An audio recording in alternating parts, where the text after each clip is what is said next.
On day 2, you'll focus on something special. Nothing. What am I talking about? Well, Ayanakoji frequently isolates himself to think and plan. He's seen spending time alone in his dorm or in quiet places like the library because he values silence as a way to stay focused and make calculated decisions. In a world where we're constantly surrounded by noise, social media, notifications, endless conversations, silence has become underrated. But here's the thing, silence is where clarity lives. When you take time to sit in solitude, you can reflect on your decisions, sharpen your thinking, and finally give your mind the space it so desperately needs. So, how can you apply this in your own life? Dedicate time every day to silence and self-reflection. This could be as simple as sitting alone for 5 to 10 minutes without distractions. Turn off your phone, step away from the noise, and just think. Ask yourself, what went well today? What could I improve on? What's my next priority? Start doing this consistently, and you might even uncover parts of yourself you didn't even know were there. Maybe it's an idea you've been ignoring, a goal you've been avoiding, or a realization about who you really are. These moments of discovery don't happen when you're constantly distracted. They happen when you give yourself the space to listen.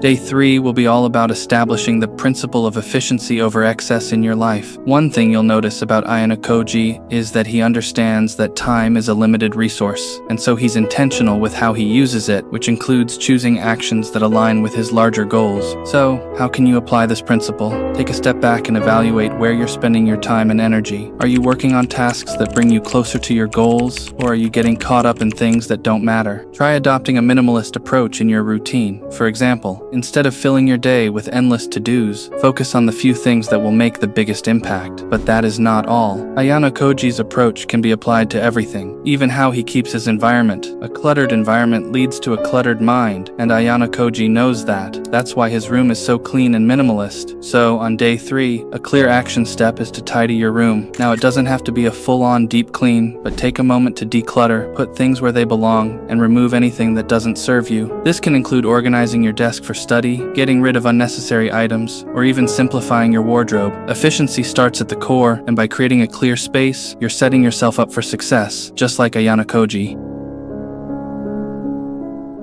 Imagine this. You're in the middle of a high-stakes exam, deadlines piling up, and the pressure starts building. But instead of panicking, you remain eerily calm. Every thought is clear. Every action is deliberate. You're in control, just like Ayanakoji. But how does he do it? The answer is simple. He's mastered his mind. In a world where emotions rule most people's actions, Ayanakoji stays detached. He doesn't let fear, frustration, or stress dictate his decisions. Instead, he remains calm and thinks logically, no matter what. And here's the best part. You can train this too. Now, when talking about mental toughness, there is one brain area which we need to talk about, the prefrontal cortex. This is the region responsible for emotional regulation, decision-making, and focus. And the best way to train it? Mindfulness and meditation. Studies show that consistent mindfulness practice physically strengthens the prefrontal cortex, which makes you better equipped to handle difficult emotions. So here's the action step for day 4. I want you to do just 5 minutes of mindful breathing today. Sit in a quiet space, close your eyes, and focus entirely on your breath. Each time your mind wanders, gently bring your focus back to your breathing. It's simple, but incredibly powerful. But this is just one part of Ayanakoji's calm mind strategy. If you want to go deeper into the full framework of how to train your mind like Ayanakoji, I've created an entire video that walks you through the exact system, from emotional control techniques to building a mental framework that keeps you unshakable under pressure. This is just the teaser. Watch the full video to master the rest.